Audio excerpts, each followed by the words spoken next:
All right, my friends, welcome back. How you doing? Hope it's good. We are getting right back to business because that's what we need to do, and we've got pockets bulging with obsidian when we can access them that we need to plaster all over the ceiling.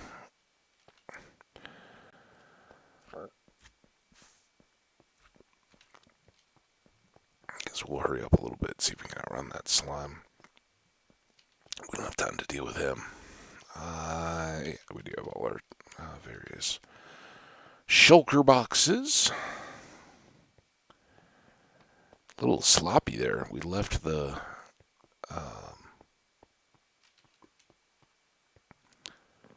elytra box out all this time. So remember, because I know I'll struggle to do it, we still need a deep slate copper,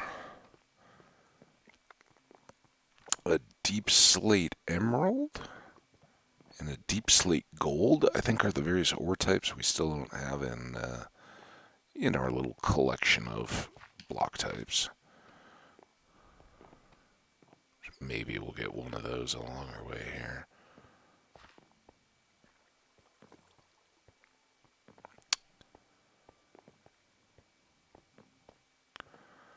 So thanks to anybody who endured through the great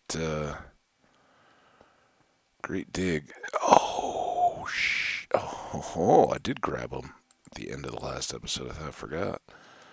So this is what we talked about. Um, I don't know whether it's particularly helpful or not, but wow. Come on, what's going on here?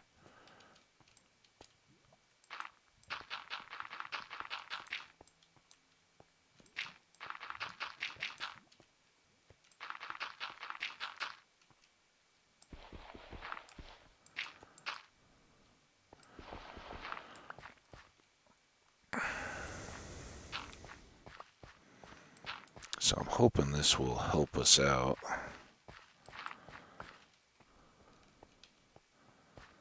A little bit on the speed.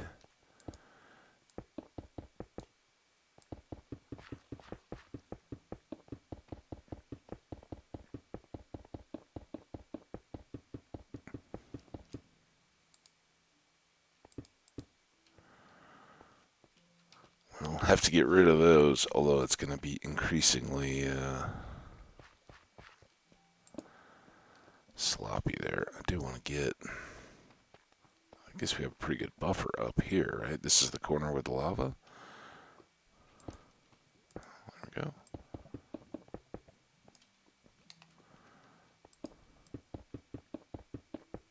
we go. This is where reality sets in. I'm like, oh man, we need so much more obsidian.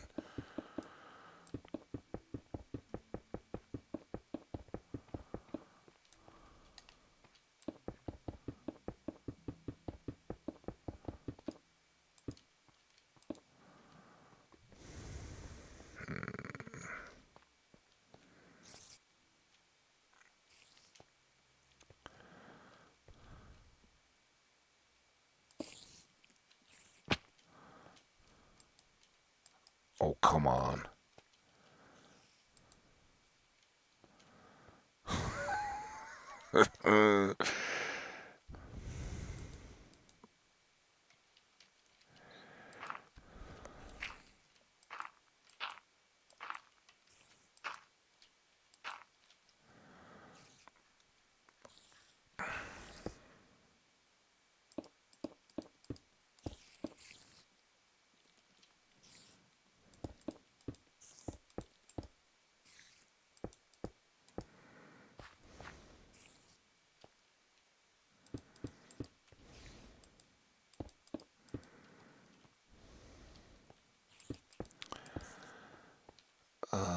All we're really trying to do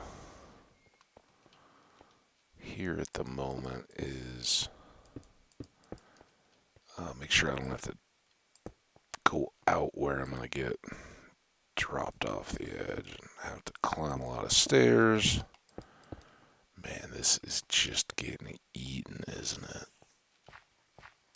I mean, I knew it was going to be a lot, but I don't think we quite had a stack each run kind of volume. That's a loud plane.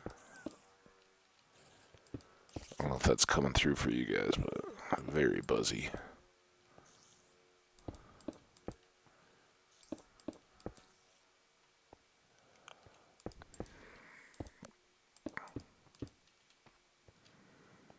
Okay.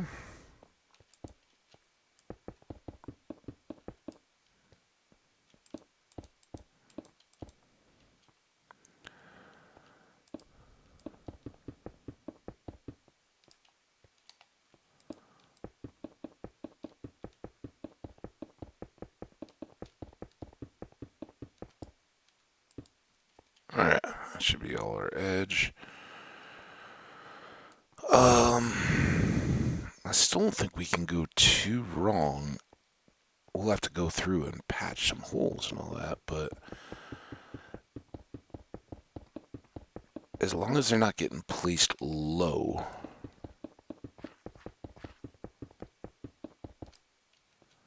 And then we go in and grab the little...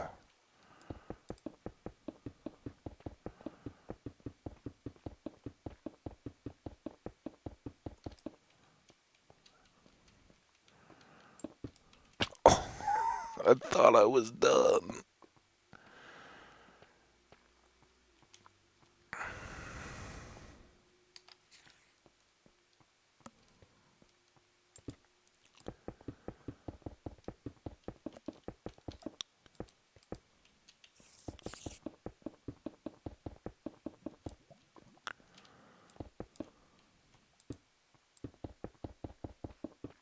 Oh, no, no, no, no, no. That was exactly what we didn't want to do. That's what I get for trying to go the opposite direction.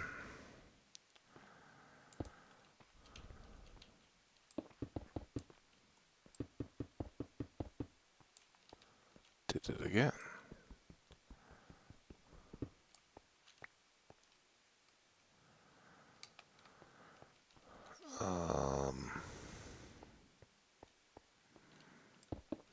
I guess.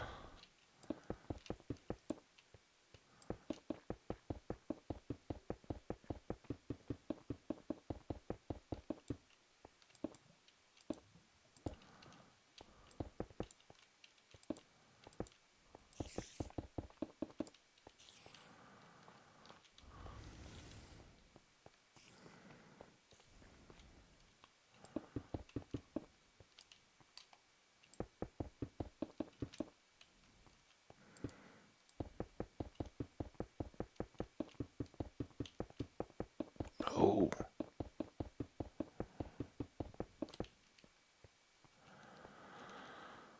Oh, that hole is going to be trouble too.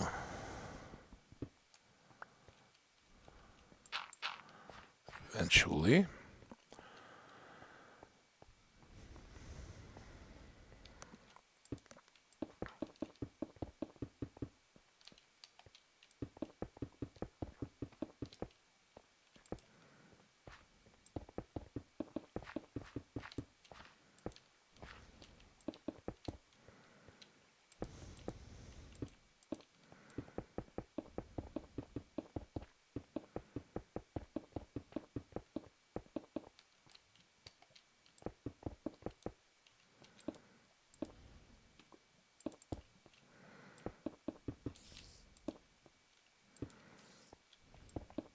Yeah. Almost clear of the pit.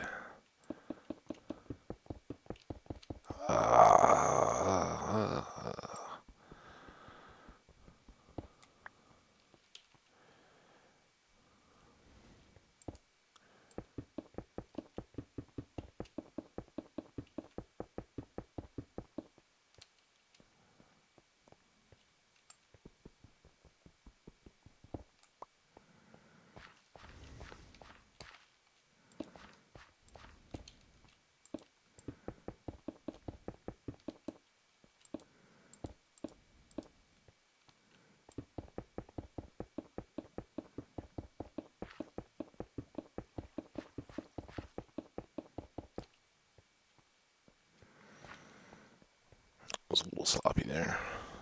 It's when you get those extra far sticking out ones that you kind of get wrecked a little bit.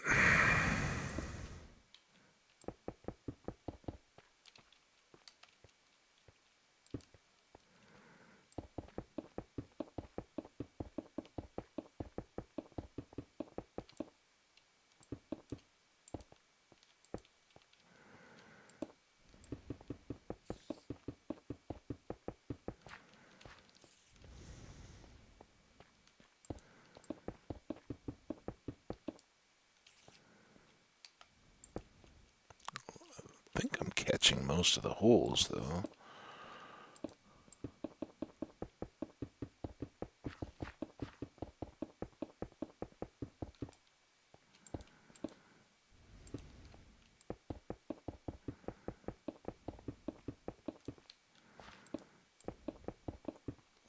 I just can't believe at the end of the last episode I was talking about, like, oh yeah, maybe we'll get some of the walls too on our load. Nah.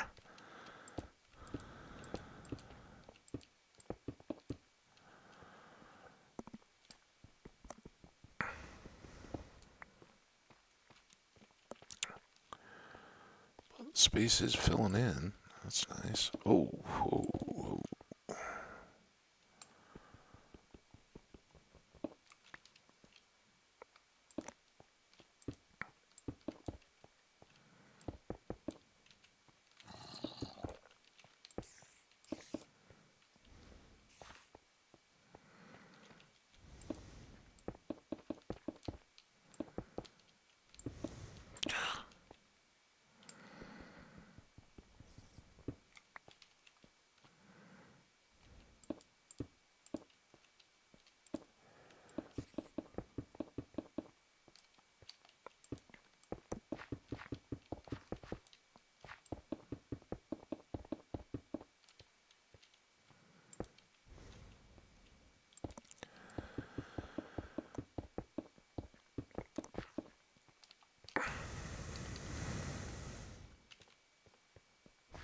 Well, there we go.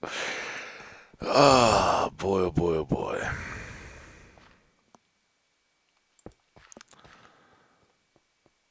It's coming along. You got to remember, we're coming in from the outside, so we're greatly reducing the amount we need for each lap. Clean up those few at least. All right, let's put this away. I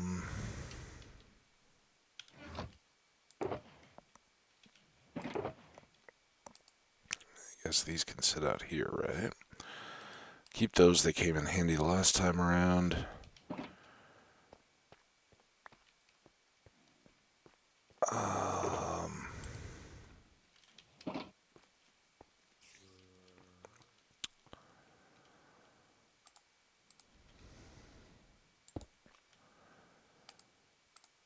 Don't think we're going to need those. Boy, this is something we could have done without. All right, well, we're going to have a lot more trips to the end, I think. I do kind of like that whole breaking them up a bit. Not just loading shulkers with Obsidian. That seems painful. So we'll probably go fill the inventory. That's why I left the other shulkers behind. Do a bit of that. See where our time's at. I think the last time it took us most of an episode. We can't have spent too terribly much time just running down and setting those blocks. I'm guessing by the time we get out there and done, maybe we have a half hour. So maybe we kill some Endermen and do some repairing in the next episode. Once we've topped off the inventory, I don't know. We'll see how it all plays out. There's no real right or wrong way to get it done.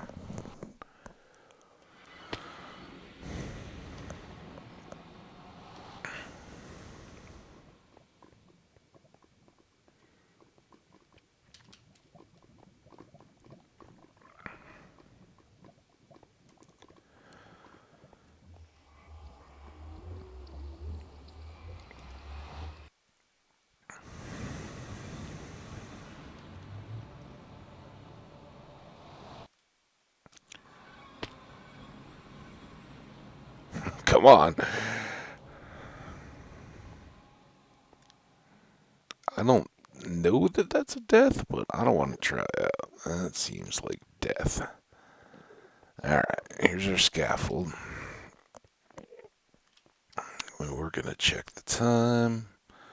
Oh, not bad at all. We're at 16 minutes, so we might be able to get this tower done at least without any time spent setting it up or to worry about that.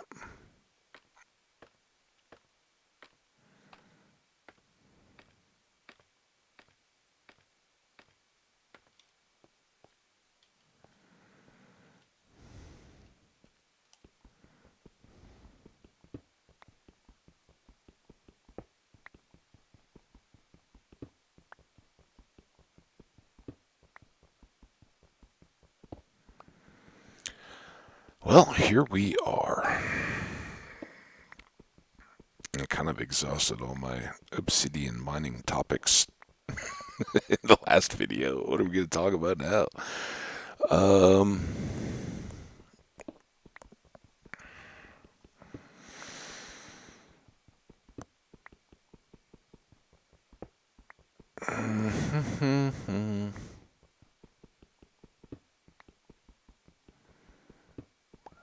Something will come to me, don't you guys worry.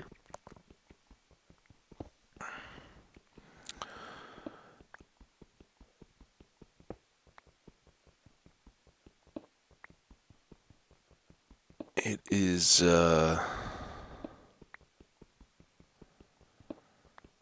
Tuesday the 12th today. Another just gorgeous day. It's crazy.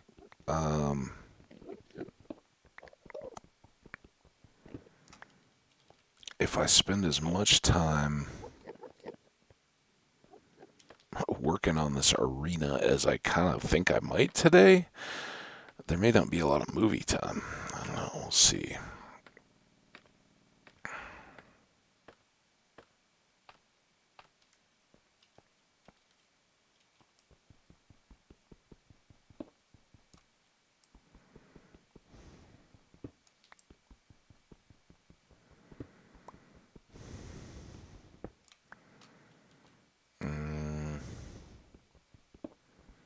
I could see myself forgetting this, so let's do the double.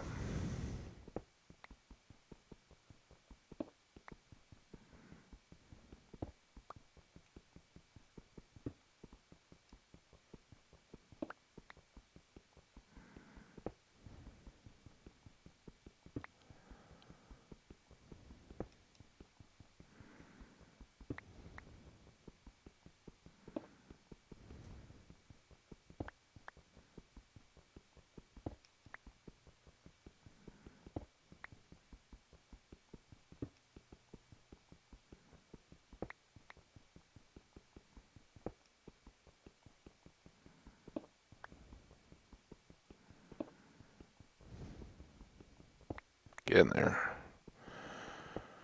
Those Endermen are starting to get a little definition. Can see the whites of their eyes.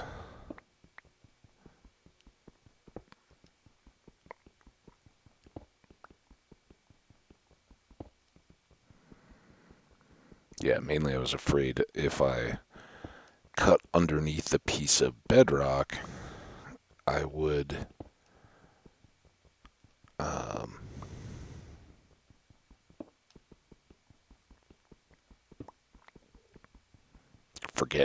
forget that particular tower and leave it isolated or something. So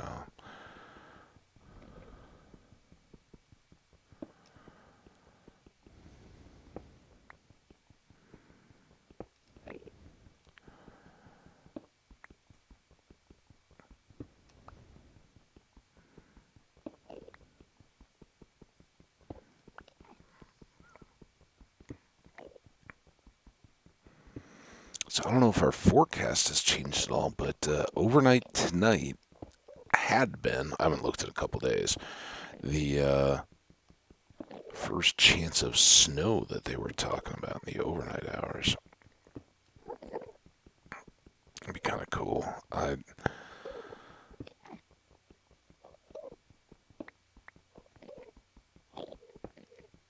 love the first snow of the year.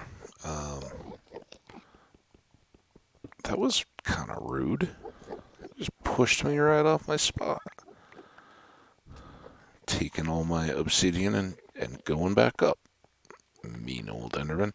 Um, yeah, I kind of feel like, if you get your first snow of the year overnight, it's a waste. I remember, I don't know what grade I was in, but it was elementary school. For the folks that uh, had different. This is the young kids, and I wasn't like a kindergartner or anything like that. Probably in the first to third grade range, I'm gonna guess. And looking out um, the big classroom windows, because this was, I don't know when they built that school, but this would have been around the 80s. Um, and they were all kind of ground floor, low level buildings, not a lot of steps or anything like that. And um, they had big windows along the ground floor. Each classroom had three or so pretty good sized ground floor windows. And I just remember the day that it started snowing and it was big fat flakes outside, the teacher's kind of like, all right, we got to pay attention. And it was over. All the kids were just looking out at the snow. It's snowing, it's snowing, it's snowing. So I always had that fond memory of the first snow of the year. But yeah, you just wake up and it's like falling overnight and it's all over the place, which, let's face it, that's the more likely outcome, right? It's going to be colder and um, have that best chance. Um, but to my knowledge, and I could be wrong, I don't think right where I live has even had a frost yet this year. And here in Colorado, that can definitely happen more than um, you would get in other places. It can be tougher for the cold air to. Wow. Change. I've still got these yawns. It's something about the obsidian. To change over the um, rain precipitation airborne than it is to lay on the ground. 'Cause, as I think most of us know, hot things rise. Hot air, hot water, any of that. It's all going to go up when it gets heated. So that's why a lot of times, you may see early on a frosty morning or something like that, that hilltops and things like that may not have as much, but down in a valley or the bottom of a hill, you may have much harder frost, and that's because that overnight, that cooler air will settle in the low spots, and if that's right on the freezing point, it's gonna freeze the dew and everything on the grass leaves or wherever you're gonna see Jack Frost's telltale signs. So there we go.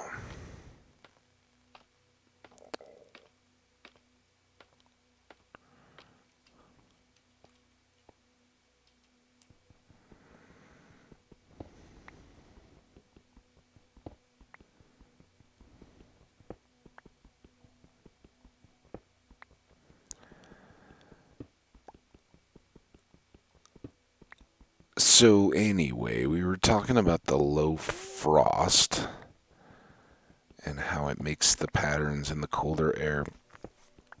And in Colorado, that's what I was going to talk about. Here, we're on the. Excuse me, one second.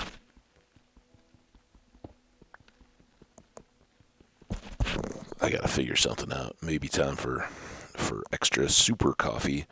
Um, when okay, so I guess in the front range of Colorado, which is where most of the population lives, right? It's running from Pueblo, Colorado Springs, Denver, and Fort Collins, and all the towns in between. Run along the eastern edge of the Rocky Mountains in the western United States. For anybody who may be outside the area, and the weather moves from west to east. So, precipitation, all that gathers in the Pacific and then comes over us after going, for the most part, after going over the mountains. Now, there can be, little wraparound fronts and things like that that will bring water up from the Gulf or cold air down from the north, things like that. But generally speaking, most of our moisture and all the rest of it um,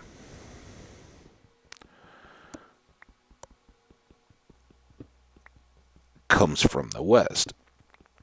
And so for us, that air all went over the tops of the Continental Divide, the tops of the mountains, which are 20 miles, 30 miles to the west straight line, and up, in some cases, 10,000 feet. So all that air gets pushed way up high. And if it's a lot of moisture and things coming over the top, it's getting pushed up. And surprise, that's where it's very cold. The air is thin and it's very cold up there. Makes for good condensation and precipitation of moisture. And a lot of times we'll have these dry rainstorms where if you're looking out across the horizon, you'll see some big, thick cumulus rain clouds, and they'll have a veil of rain falling off of them, but it never even makes it to the ground because trapped down close to the ground is dry air that the moisture coming in from the ocean sits on top of, and they kind of form separate layers. So because all that moisture can be sitting up high in kind of mountain cooled air before it reaches us, we can actually get snow and stuff like that when the temperature on the ground, what you see on your thermometer would say it's not freezing yet. It's like 35 degrees, and we got big, wet, fluffy snowflakes coming down. What's that all about? Well, the air up above where we're at is trapping and holding in that warmer air down closer to the ground. So it's kind of a cool spot. I'm no meteorologist, but I like watching weather and kind of, oh, what's going on? What's out there? It amazes me kind of how that whole world system works. The water cycle and convection areas, and how, in different parts of our planet we have the trade winds, right, from back when ships had sails and relied on the winds to navigate around the earth. But, they have dominant directions that push things along. And same with ocean currents, and, how all those either move together or at odds with one another. Amazing to me. I think it's so cool. So when you get change of seasons, and I get sick of snow around here as much as anybody. Is why I love being in the mountains or next to them. You want to go play in the snow? Yeah, go. Barring traffic, go drive an hour, and you'll be up in a winter wonderland. And then come back down here, and the sun can be shining. It can be shorts and t-shirt weather at the extremes, either right now or in the spring. Generally, we're a little cooler than that out here. We're not too mild. We have distinct seasons, and it will be winter. We'll get, I like to say, plan for a week of temperatures above 100 degrees each year, and a week below. Usually we won't below 0 Fahrenheit. Again, for anybody not in the United States. So that's, a range, a small range, and usually we don't hit a week of either one. But if you kind of accept that you're going to get 3, 4, 5 days of really hot and really cold, you can kind of plan around it. And here, unlike the upper Midwest where I grew up, what we don't get are the systems that just lock us in. At least not very rarely or very commonly, where you'll get like a polar front that just comes and parks, and you have a week where it might be bright blue skies and all that, but the temperature never gets to zero because it's just such cold, dense air that nothing can move it out of the way, and it's crazy. So I don't miss that. I don't really miss having the snow that kind of just lingers for the rest of the season once it falls. I'm okay to not have all that in my life. And here it's great. We can get big, deep, heavy, thick snows, but they tend to melt pretty quick. It's fairly unusual for us to have snow that lasts any length of time. So a lot of times, I know for years and years, I lived at the end of a cul-de-sac. I had there was nothing in the middle of it. It was just a paved circle. It was great for kids playing sports and all that kind of stuff out in the middle of it.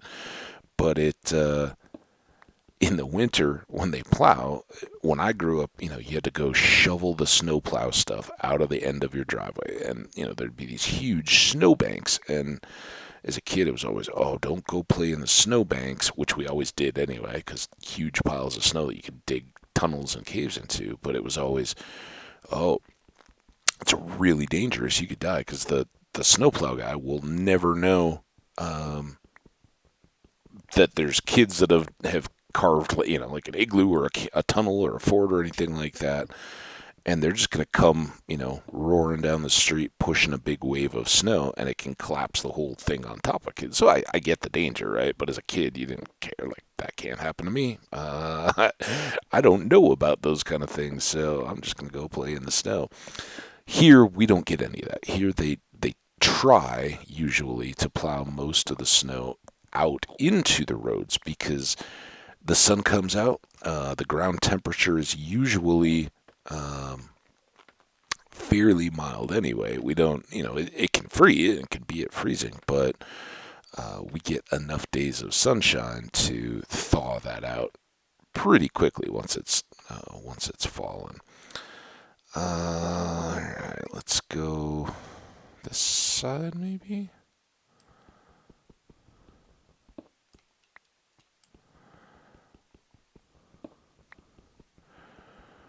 I still haven't really figured out the timing. I know we'd looked and we were at like 16 minutes when we first came out here. Hoping we can basically get this whole tower done. We'll see how close that really comes. Or get to the point where we're full inventory-wise again. That'd be a great episode. And I secretly hope that with the amount that we got done around that outer edge of the Obsidian, maybe another full load is enough to, if not complete, get us real close to finishing up that ceiling.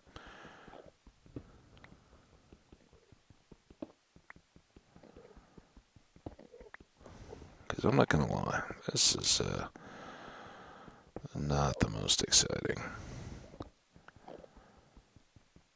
But yeah, I have to check the weather and hype myself up a little bit for the possibility of a little bit of snow overnight. May even have to, if I wake up in the middle of the night, stick my head out and see if it's actually fallen.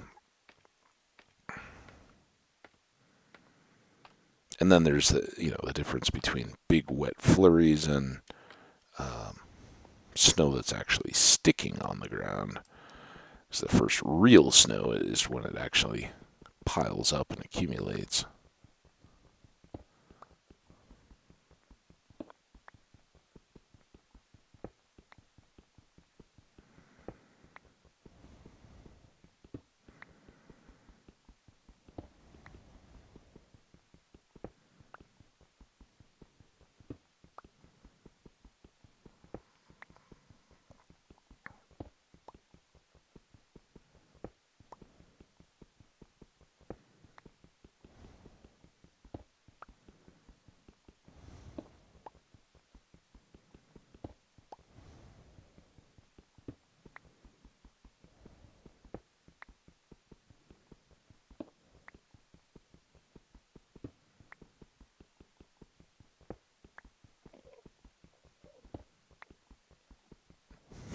Come on. Come on. Oh, don't you be trouble. Look at them all just sitting around.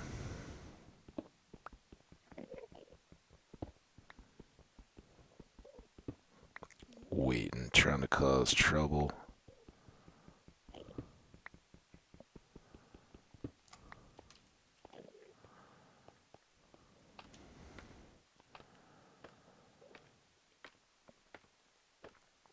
Alright, when we get up to the top, we'll do a time check again.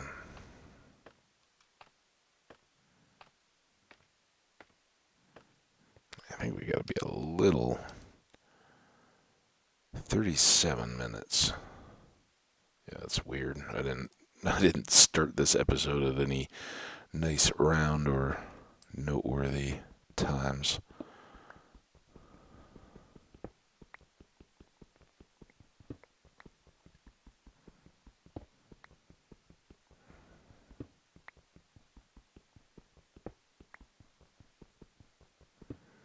But we got 22 minutes or so left.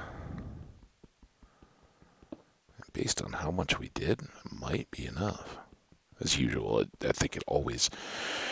Some undeniable law of the universe. You talk about weather systems and all that. It's forces greater than ours that guarantee that every episode will come down to probably needing just a minute or two more than what we really should allocate to take down these towers.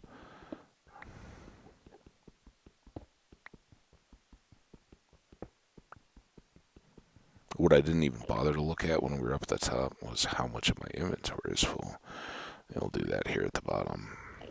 See how we're coming. But I don't think we filled up in the last run.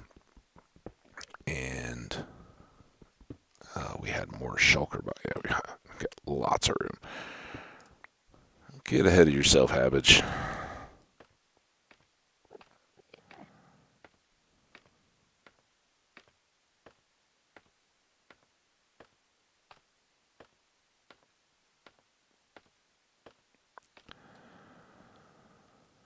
Well, we're close.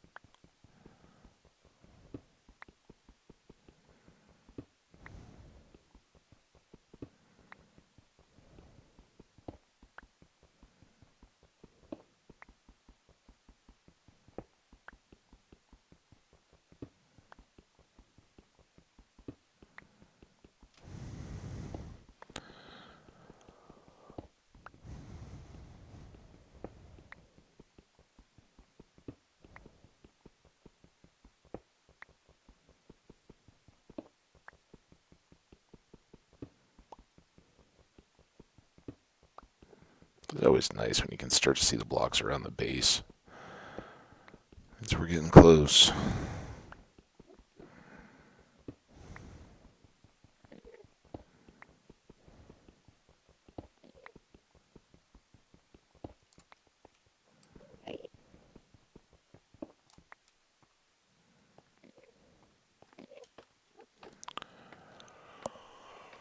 All right.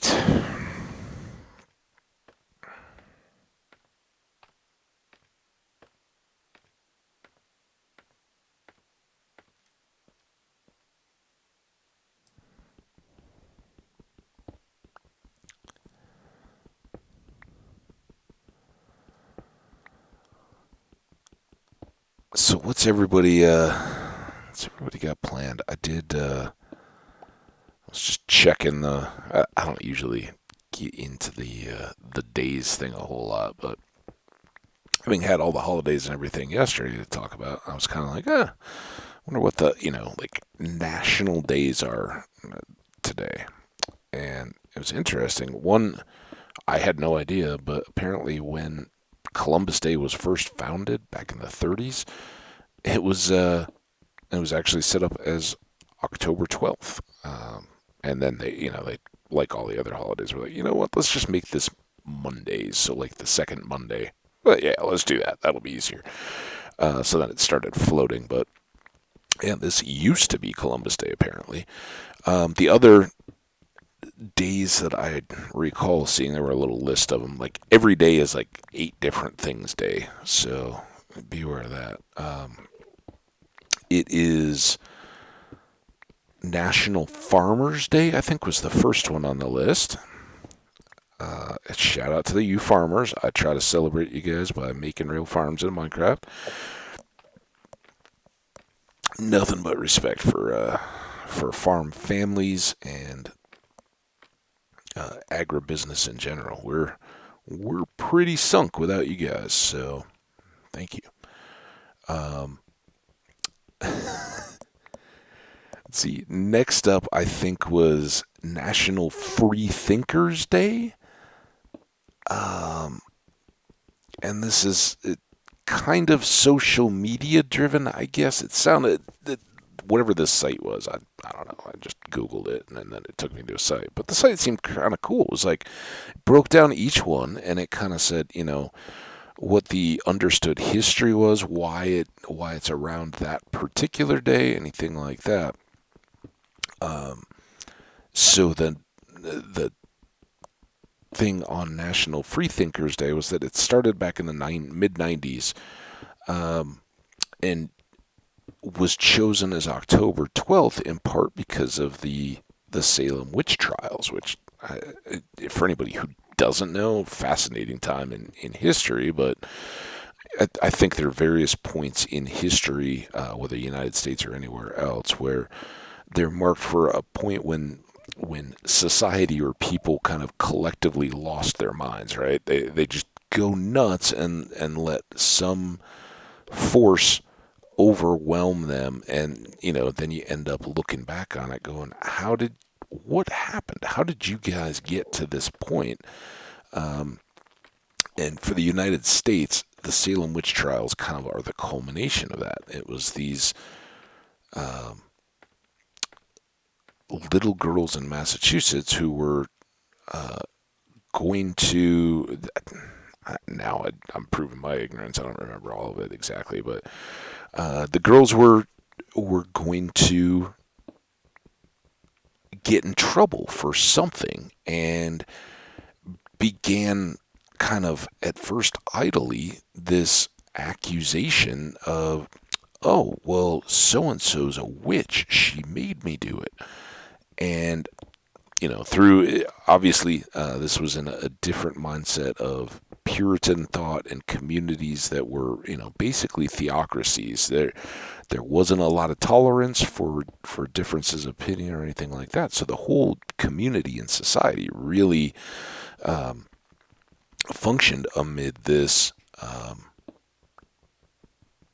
shared spiritual view of the world. And in that, they did not, spirits and witches and things were very real. And you got to remember, this is at a time when Salem wasn't a suburb of Boston, right? These were very isolated communities separated by wilderness that was full of, among many benign and beautiful and probably very inspirational sights and scenes, also filled with animals that could be treacherous. You could lose your way. The weather could change suddenly. Not to mention that there were native peoples there who were still trying to go about their way of life, and a lot of times, if you were not understanding of their culture or just in the wrong place at the wrong time, they could take you out too. So lots of scary danger, feelings of isolation in the way, and when, as I'm sure happened in a much smaller population, back then the entire country maybe had 1 million people in it, much less, or the colonies even more so, much less, many times that just in the greater Boston area. So very few people around you felt the losses of anyone that went missing or anything like that, and those got attributed to supernatural forces when there just was no answer. Think of the Ichabod Crane and the headless horseman. He's coming out to try to solve an unsolvable mystery, and the people have already said, "Oh, it's the headless horseman. There's no other. We're not going to get any more answers than that. So you might as well just call it what it was. It was the local area monster that got her, and oops. But anyway,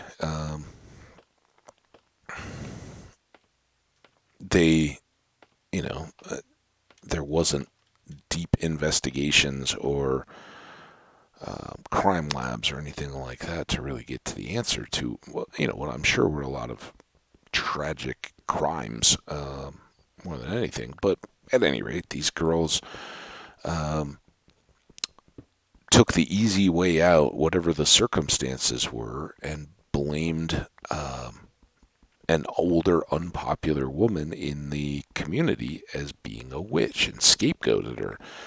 And through it all, that that actually worked. They took her into a court, whatever it was, found her guilty, and I don't know if that initial one was actually executed, but it steamrolled, right? All of a sudden, anybody that's got old grudges, anybody that needs something, or a little bit of the whole vendetta thing, right? You accused someone in my family, so now I'm going to accuse you. And some people who knew that these girls were just causing trouble, well, they turn around and go, look, these girls are the ones that you want to talk about somebody being possessed. It's these girls. They're ruining people's lives and getting people killed. So then they all eventually got run through these trials and processes. Well, the governor of the Commonwealth of Massachusetts, I think it was the Commonwealth at that point, sent this letter and said, like after a bunch of executions had already been performed, said, absolutely not. You guys have to stop. You can't submit for evidence that supernatural entities were in contact or anything like that. That's not how legal proceedings work. That's inadmissible evidence. It needs to stop. Stop killing people. Like, you guys need to take a step back. And after a long period of time, eventually there was this calmed down. It burned out. The same thing happened in Europe. You European folks, I know, kind of laugh at this idea of the much hyped Salem witch trials in the United States, because there were hundreds or thousands of women burned at the stake and whatever else throughout Europe for witchcraft and heresy. Now, it had a lot longer time leading up to that to go, but the same fervor of witch hunting, and the term that we have of witch, having a witch hunt, goes back to this period of around 100 years. And the odd part is, it's right as the Enlightenment is taking off, and I think that's a part of it. The church, who's really had no challenge to their version of the cosmos and morality and power and salvation, is suddenly fighting with people of secular power who are saying, well, you guys have given us a version of how the universe works, but now we're starting to just observe. I have to look at the screen every once in a while. Observe the world around us and see what, does that fit? And while in some cases a lot of people took great spiritual faith from that, Isaac Newton is a huge example, a very devout man, and as he's establishing the laws of gravity and that kind of stuff, he's also looking for proof of God in the universe. So yeah, there's lots of that. But at the same time, what had once been the only game in town, the clergy were the educated, except for maybe matters of warfare. They understood how to read, how to write, how to deliver messages and orate to others, and so they would kind of stand on those guns and kind of guarded that. And heresy, of course, the idea of this text is contrary to the Word of God. That was a think of it in terms of some of the social. It's like the band stick, right? When you can start flashing around things like heresy and say, "Oh, that's heretical," you can counter a lot of dissension just by saying, "Oh, you read Joe's book there that Joe just wrote, and it says that hey, maybe the clergy aren't just automatically right without having to prove what they're saying or justify it. You read his book, you're going straight to hell. Don't even read it, right? And there's some parallels there to the debates that go on amongst Americans as a free society, and I know a lot of Western culture struggles with this. It isn't exclusively American, but this idea of free speech versus hateful and intolerant messaging. And I think a lot of people rightly say, well, if you just say that anything that doesn't agree with your mindset or in a particular argument, no matter what it is, that is suddenly hateful and dangerous or whatever else. It's not ideal, but it's so tough, and we all tend to do it. Something that unsettles our views or our beliefs, we do try to fight against that. So I think Free Thinking Day is one. They talk about trying to approach ideas and conversations and interactions with rationality and fairness, in directly in regard to some of the social media stuff. And I wasn't just ranting or anything.